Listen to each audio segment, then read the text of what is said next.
AI 시대, 당신의 커리어가 어쩌면 한편의 비극으로 끝날 수도 있다면 어떨까요?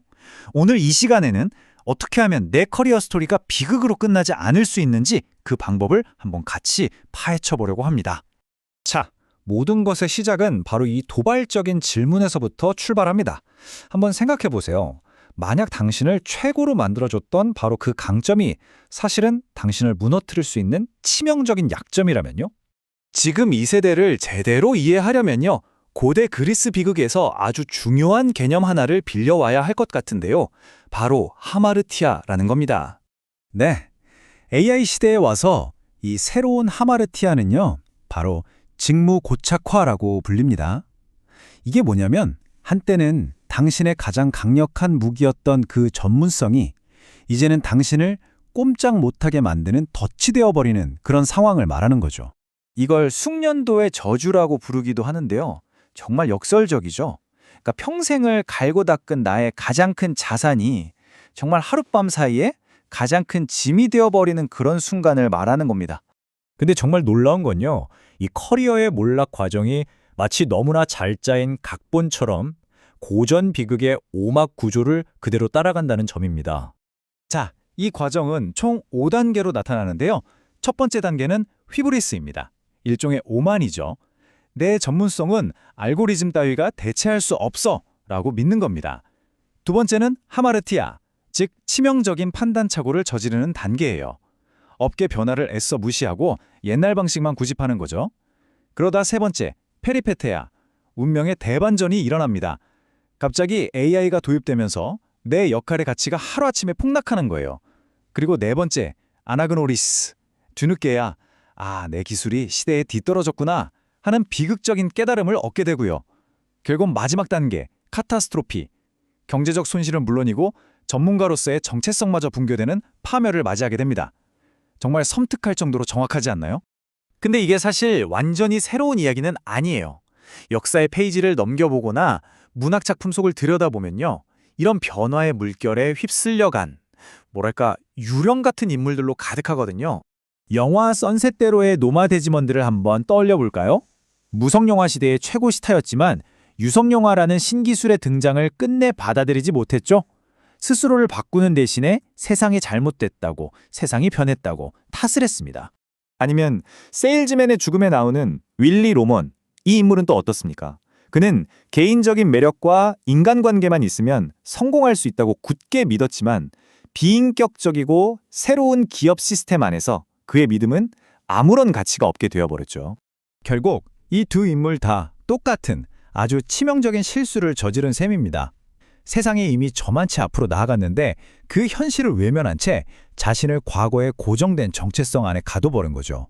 자, 그런데 이 비극적인 이야기가요, 이제 더는 소설이나 영화 속에만 머무르지 않습니다. 지금부터는 이 거대한 변화가 어떻게 우리의 경제적 현실을 뒤흔들고 있는지 실제 데이터를 보면서 확인해 보겠습니다. 먼저 좀 암울한 소식부터 시작해야겠네요. 세계경제포럼은 AI로 인해서 무려 9,200만 개의 일자리가 사라질 거라고 예측하고 있습니다. 9,200만 개요. 정말 어마어마한 숫자죠.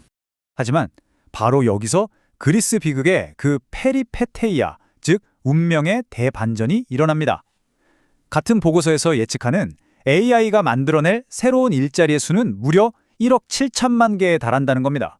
그러니까 진짜 문제는 바로 이 지점인 거예요. 사라지는 일자리와 새로 생기는 일자리, 이 둘 사이의 간극이 너무나도 크다는 거죠. 보세요. 단 1년 만에 AI 관련 기술 수요가 70%나 폭증했다는 이 사실. 이게 바로 이 변화가 얼마나 빠르고 또 어떻게 보면 무자비한지를 그대로 보여주는 겁니다. 아니 근데 우리는 왜 이렇게 변화에 저항하는 걸까요? 이게 그냥 고집이 세서 그런 게 아니에요. 여기에는 아주 깊은 심리적인 함정이 숨어 있습니다. 우리는 새로운 걸 앓는 기쁨보다 익숙한 걸 잃는 고통을 더 크게 느끼는 손실 회피 심리가 있고요. 그냥 지금 이대로가 편하다고 느끼는 현상 유지 편향도 있죠. 근데 무엇보다 가장 강력한 저항의 원인은요, 바로 이 정체성 위협입니다. AI를 받아들이는 순간 내가 더 이상 전문가가 아니게 될지도 모른다는 그 두려운 말이에요. 하지만 바로 여기가 이야기의 중요한 전환점입니다. 여러분은 비극의 주인공이 될 필요가 없어요. 얼마든지 여러분만의 이야기를 새로 써내려갈 수 있습니다. 가장 중요한 핵심은요, 이 근본적인 사고의 전환에 있습니다. AI를 나를 대체할 경쟁자로 보는 게 아니라 내 능력을 몇 배로 증폭시켜줄 강력한 파트너로 바라보는 것, 바로 이겁니다. 이런 변화요? 이미 현실에서 일어나고 있는 일들입니다. 예를 들어 이케아를 한번 볼까요? 단순 문의는 AI에게 맡기고 수천 명의 상담원들을 인테리어 디자인 어드바이저로 재교육시켰어요. 영상의학과 의사들은 AI가 1차 판독을 해준 덕분에 더 복잡한 진단에 집중할 수 있게 됐죠. 이들 모두 AI를 통해 자신의 역할을 재정의하고 더 높은 가치를 만들어내고 있는 겁니다. 자, 그렇다면 이 비극을 피하고 새로운 이야기의 주인공이 되기 위한 4단계 로드맵을 알려드릴게요. 첫째, 진단입니다. 내일 중에서 어떤 부분이 AI에 가장 취약한지 냉정하게 분석해야 해요. 둘째, 학습하세요. 직접 관련 AI 툴을 써보면서 가능성과 한계를 몸으로 느껴봐야 합니다. 셋째, 강화하세요. 비판적 판단력, 윤리, 공감 능력처럼 AI가 절대 대체할 수 없는 인간 고유의 역량에 집중적으로 투자해야 하고요. 마지막으로 실험하고 공유하세요. AI를 활용해서 작은 성공이라도 만들어보고 그 경험을 주변과 나누면서 영향력을 키워나가는 겁니다. 결국 모든 선택은 여러분의 몫입니다. 과거의 영광에 갇힌 노마 데즈문드가 될 것인가? 아니면 이 새로운 기술을 발판 삼아 더 강력한 이야기의 주인공이 될 것인가? 바로 그 선택이 여러분 커리어의 마지막 막을 결정하게 될 겁니다.